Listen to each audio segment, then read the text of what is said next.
La chronique zen de Fanny Spinetta. Détendez-vous, ceci est la chronique zen des 30 glorieuses. Aujourd'hui, une chronique pour vous aider à rester zen face à la souffrance animale qui nous entoure chaque jour. Et c'est avec une vidéo sur la chasse à courre que je commence ma journée, dans laquelle je vois des chasseurs mettre à mort un cerf en lui enfonçant la tête sous l'eau alors qu'il essayait de s'échapper en nageant. Puis ils le dépeceront devant des enfants qui seront invités à prendre des photos. Et oui, car dans la haute bourgeoisie, si à 10 ans t'as pas un selfie avec Bambi les tripes à l'air, c'est que t'as gâché ta vie. Dans cette vidéo, les chasseurs nous expliquent comment les cerfs s'amusent pendant la chasse, puisque pour eux, il s'agirait d'un jeu que de courir avec les chiens.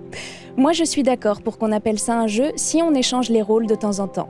Ce sera donc avec joie que je viendrai tout de kaki vêtu dans le milieu naturel du chasseur, j'ai nommé un bar ou une Fiat Kangoo, attendre le moment où il sera le plus vulnérable, compter 2-3 pichets, pour pouvoir l'achever à l'aide de plomb dans le cul.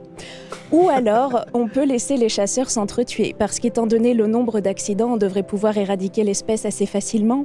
Namasté à toi le vin rouge. Puis je continue ma journée en essayant de rester zen face à la nouvelle pub Nutella qui commence « Accrochez-vous » par un jeu de mots. On ne va pas tourner autour du pot.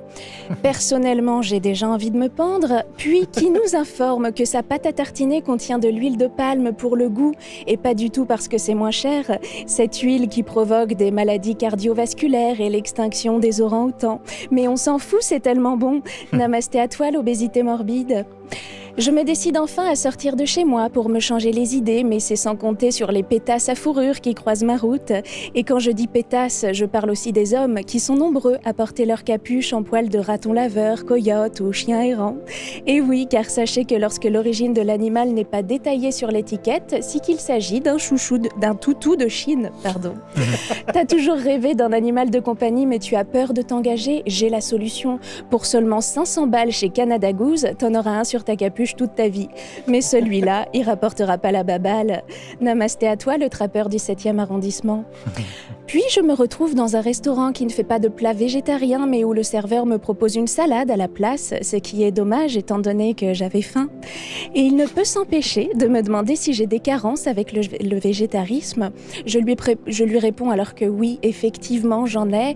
Depuis 6 ans, sans viande ni poisson, je me retrouve avec des carences en cholestérol, en vers solitaire, ainsi qu'en mauvaise conscience des abattoirs.